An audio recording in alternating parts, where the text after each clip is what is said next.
வணக்கம். ஒரு சமூகத்தோட கடவுள் பற்றிய புரிதலுக்கும் அந்த சமூகத்தோட ஒழுக்க நிலைக்கோ எவ்வளவு நெருங்கிய தொடர்பு இருக்குன்னு என்னைக்காவது யோசிச்சு பார்த்திருக்கீங்களா? இன்னைக்கு நாம பார்க்க போற இந்த விளக்க பதிவுல இதத்தான் ரொம்ப ஆழமா அலச போறோம்.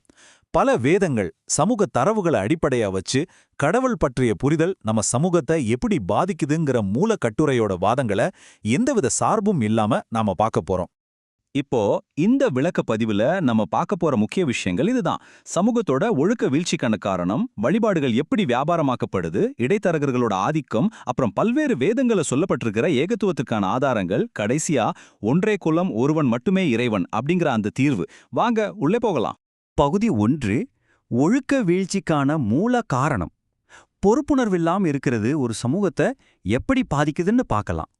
ஆசிரியர் இங்க 2 முக்கியமான விஷயங்களை ஒப்பிடுறாரு. ஒன்னு, ஆழமா சிந்திச்சு ஆராய்ந்து ஒரு படைப்பாளனை ஏத்துக்கிறது. இன்னொன்னு, எந்த கேள்வியும் கேட்காம முன்னோர்கள் சொல்லிக் கொடுத்த மூட நம்பிக்கைகளை அப்படியே குருட்டுத்தனமா பின்பற்றது.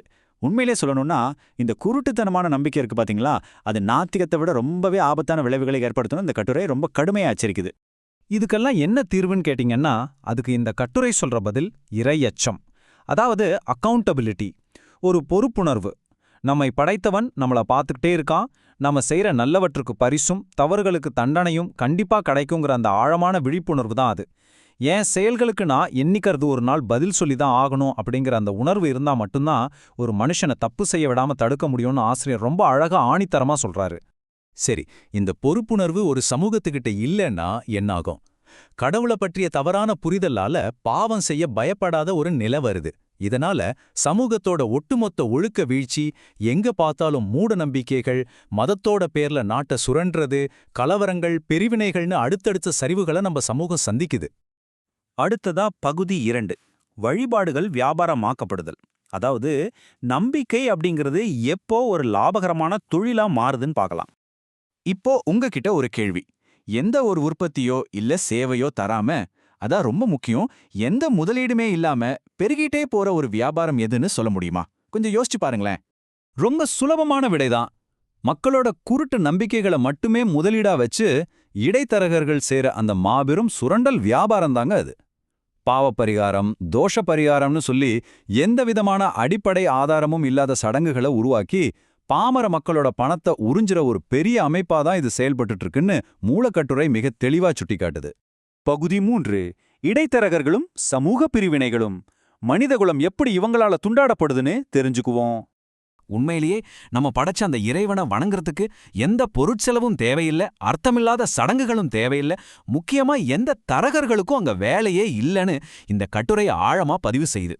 மனுஷனுக்கும் இறைவனுக்கும் இடையில இருக்கிற நேரடி தொடர்பை துண்டிச்சிட்டு நான் உங்களை கடவுள்கிட்ட கொண்டு போறேன்னு தங்களை உள்ள நுழைச்சிக்கிட்டவங்களாம் இந்த இடைத்தரகர்கள். இதனால யாருக்கு லாபம்?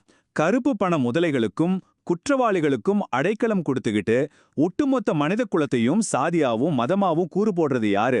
இப்படி சமூகத்தை பிரிச்சு விட்டு வேடிக்கை பார்க்கறது யாருங்கிற அந்த இருண்ட பக்கத்தை நோக்கியும் ஒரு கேள்வியை ஆசிரியர் எழுப்புறாரு. உண்மையான ஆன்மீகம் அப்படிங்கிறது மக்களை இணைக்கணும், கண்டிப்பா பிரிக்க கூடாது. சரி, அடுத்ததா பகுதி 4. வேதங்களில் ஏகத்துவத்திற்கான ஆதாரங்கள். இங்க ஒரு சின்ன ஒப்பீட்டாய்வா பார்க்கலாம். இந்த குழப்பங்களுக்கெல்லாம் தீர்வு காண்ற விதமா உலகின் பிரதான வேதங்கள் இது பற்றி என்ன சொல்லுதுன்னு கட்டுரை ஒப்பிடுது. முதல்ல இந்து வேதங்களை எடுத்துக்கிட்டோம்னா, பகவத்கீதையில யாருடைய அறிவு உலகாசையால் களவாடப்படுகிறதோ அவர்களே போலி தெய்வங்களை வணங்குகிறார்கள்னும், யஜுர்வேதத்துல மனிதர்களால் படைக்கப்பட்ட பொருள்களை வணங்குகிறவர்கள் ஆழமான இருளில் மூழ்கின்றனும் சொல்லப்பட்டிருக்கு. அதாவது மனிதன் உருவாக்கின சிலைகளையோ இயற்கையோ வணங்குறது மிக கடுமையா விமர்சிக்கப்பட்டிருக்கு.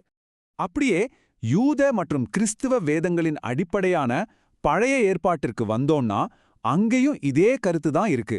நானே தேவன், என்னை அல்லாது வேறு இரட்சகன் இல்லை, எந்த ஒரு உருவத்தையோ சிலையையோ உருவாக்கவும் கூடாது, வணங்கவும் கூடாதுன்னு அங்கேயும் மிக திட்டவட்டமா தடை செய்யப்பட்டிருக்கிறத நம்மால பார்க்க முடியுது. புதிய ஏற்பாட்டுக்கு வருவோம். இயேசு நேரடியாக கூறுவதா இருக்கிற இந்த வாசகம் இன்னும் கூர்மையானது. உமது நாமத்தினாலேயே அநேக அற்புதங்களை செய்தோம் அல்லவா என்பார்கள். அப்போது நான் உங்களை ஒரு காலம் அறியவில்லை, என்னை விட்டு அகன்று போங்கள் என்பேன் அப்படின்னு சொல்றாரு. மதத்தோட பேர்ல அற்புதங்கள் செய்யறதா சொல்லிக் கொண்டும் மக்களை ஏமாற்ற போலி ஆன்மீகவாதிகளை அவர் எப்படி நிராகரிச்சிருக்கிறாருன்னு பாருங்க. இது இன்னைக்கு நடக்கிற பல விஷயங்களுக்கு அப்படியே பொருந்தி போகுதில்ல? இறுதியா இஸ்லாமிய வேதமான திருக்குரானும் இதே கருத்தை தான் எந்தவித சமரசமுமே இல்லாம முன்வைக்குது.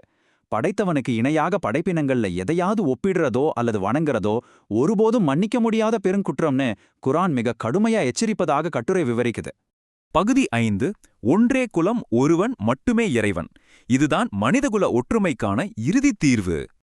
இப்போ திருக்குரான் கடவுளுக்கு என்ன வரையறை கொடுக்குதுன்னு ஆசிரியர் சுட்டி காட்டுறார். அல்லாஹ் அப்படிங்கிற அந்த அரபு சொல்லுக்கு வணக்கத்திற்கு தகுதி வாய்ந்த ஒரே இறைவன் அப்படிங்கிறது தான் அர்த்தம். அவனுக்கு எந்த தேவைகளும் இல்ல, அவனுக்கு பெற்றோர் இல்ல, பிள்ளைகள் இல்ல, அவனுக்கு நிகரா யாரும் இல்ல.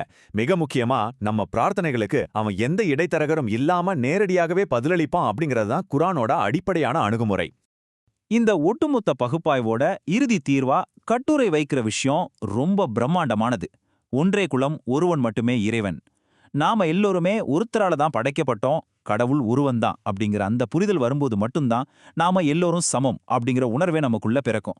அப்போ கண்டிப்பா இந்த ஏற்றத்தாழ்வுகள், சாதி பிரிவினைகள், அப்புறம் இந்த ஆன்மீக சுரண்டல்களுக்கு எந்த இடமுமே இருக்காது. நாம இப்போ நிறைவு பகுதிக்கு வந்துட்டோம். இந்த முழு பகுப்பாய்வும் நம்ம முன்னாடி ஒரு மிகப்பெரிய கேள்வியை விட்டு செல்லுது. பல நூற்றாண்டுகளா நம்மள பிரிச்சு வச்சிருக்கிற இந்த இடைத்தரகர்களை முழுமையா புறக்கணிச்சிட்டு ஒரே குலம், ஒரே இறைவன் அப்படிங்கிற அந்த உலகளாவிய உண்மையை நோக்கி பயணிக்கிற தைரியம் இன்னைக்கு நம்ம சமுதாயத்துக்கு இருக்கா? நீங்க என்ன நினைக்கிறீங்க? இத பத்தி மேலும் தெரிஞ்சுக்க திருக்குர்ஆன் நற்செய்தி மலர் இதழை பெற திரையில தெரிகிற எண்ணை தொடர்பு கொள்ளுங்க. மீண்டும் இதே மாதிரி ஒரு சுவாரஸ்யமான விளக்கப்படிவில் சந்திப்போம்.